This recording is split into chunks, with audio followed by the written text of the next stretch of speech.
Italian Wine Podcast. Chin Chin with Italian wine people. Hello, this is the Italian Wine Podcast. My name is Monty Waldin. My guest today is Simon Grosjean. Perfect. From the Grosjean Winery, and you are in Aosta, Valle d'Aosta. Yes. So you presumably speak several languages. Yeah, we are a bilingual region actually, so we speak both French and Italian, and we have a dialect inside which is between the two. The patois. Patois, yes, that's it. But what do you? Do you feel? If there's a football match, I don't know if you like football, but and it's Italy versus France. Mm-hmm. Who do you want to win? Italy. Yes, of course. Okay. We are Italian. We Yeah. live in Italy, and I speak more Italian than French actually, and Okay. so for me, it's Italy. So tell me about the estate.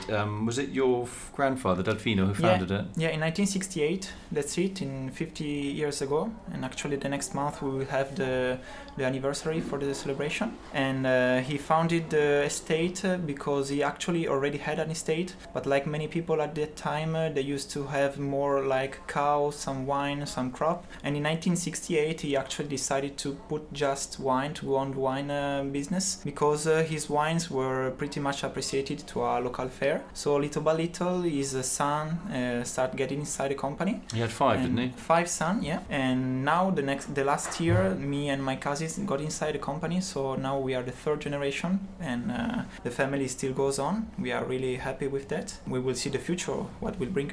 Now, what about your main wines and grape varieties? You make a Petit Rouge. What is that, red or white? Petit Rouge is white wine. Typical flavors? Yeah, actually, Petit Rouge is classical mountain wine, comes from Vall in Switzerland, and the flavor is mountain, like many fruity, but also freshness and acidity, vertical wine. And I think that the mountain wine is the typical flavor that you can find on it. We're talking like light yellow fruits or dark orange fruits? No, yellow fruit better, yeah. And is it the wine's a little bit citric or? Yes, a little bit.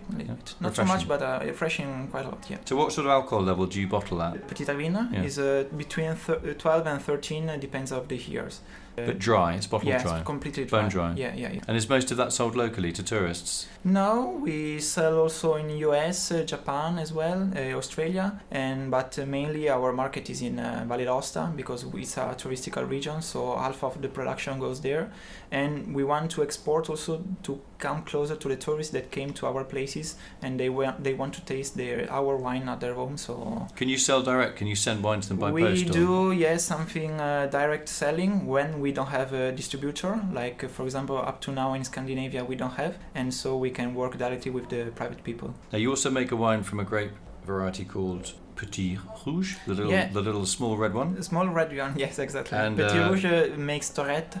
Torrette is a blend wine, 80% of Petit Rouge, and is actually the main red wine of that part of the region. So that's a denomination, Torrette? Yes, the denomination. So that's just Torrette. Yeah. Torrette. Okay. What is the Petit Rouge main flavours? What does that give to the wine? Red fruit, like soft ones, like strawberries, raspberries? Yes. Okay. And then you have other grape varieties like Vien de Nus, Douce, Fumin, and Mayolet. Is that right? Yeah. We in Torrette you can put only autochthonous red wines. So indigenous grape varieties. Yeah, indigenous varieties. And we have, for example, also Fumin, Cornalin, that each year we can choose which one to put on it. And the last years it was almost only Petit Rouge, Cornalin, Fumin, and a little bit of Permetta. Right, so Fumin, what does that taste of? Fumin is like the name sounds like is smoke. Smoky. So there is like kind of smoky flavor, and also deep dark fruit like raspberry, for example. And the Cornalin? Cornalin is really the most fruity red wine that we have. Really fresh, but still really good for the aging process. Does it have a lot of colour or not? Yes, kind of color, really refreshed, really sparkling color in a way. A bright colour.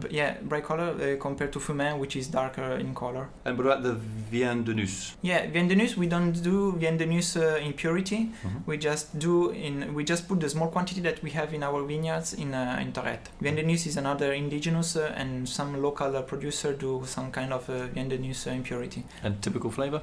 Vien de Nus actually is more like a Petit Rouge, so strawberries and raspberries. Yeah. And the Doucet? Doucet, actually, we don't have it anymore. Okay. It's. But when it was around, what did that smell of? Yeah, I actually don't know because I never tasted a Doucet 100% of Doucet. So the berry, the grape is kind of a big one.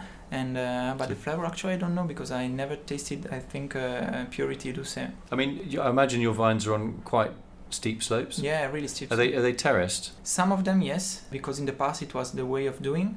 Now we are changing a little bit where we can for working sometime with machines and also for working in a better way the organic wines. How easy is it to be organic though there? I mean, I imagine weed control is very difficult. No, actually Aosta Valle is not that difficult because it's really windy, the soil is really dry and really full of stone and sandy, so it's refreshing, the water goes away quite easily, and so we don't have to do many treatment as compared to Piemonte, for example, which we are very close. And also the precipitation are really low. We live in a kind of desert-like climate. In summer it's mandatory to use artificial irrigation. We use drop by drop, and so in a way it's really difficult because we need to work a lot on the vineyard, but in the other way organic wines goes quite easily compared to other regions. Do you still, I mean, would you like to get animals back on the farm or not? Well, not for having animals, but we ask some friends to bring some sheep in winter for eating the grass, for example, for the grass control. The last year not, because it was or really snowy or really dry, so there was no grass. But not cows, not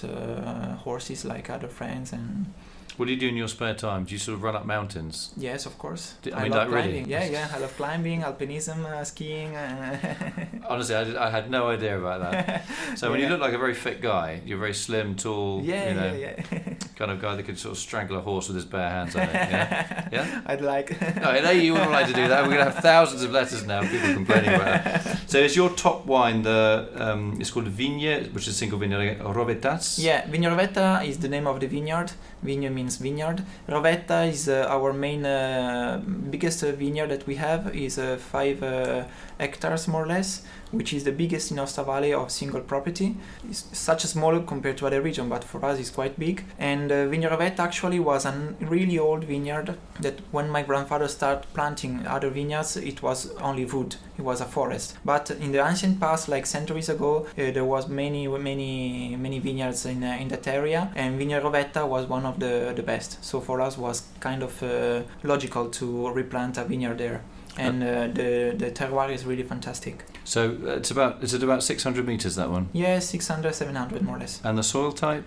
Sand and stone all the time. So pretty rocky. Yeah, really rocky. It's the glacier from the Wurm glaciation that left some stone, some granite from Mont Blanc there, and so the soil is really poor and sandy.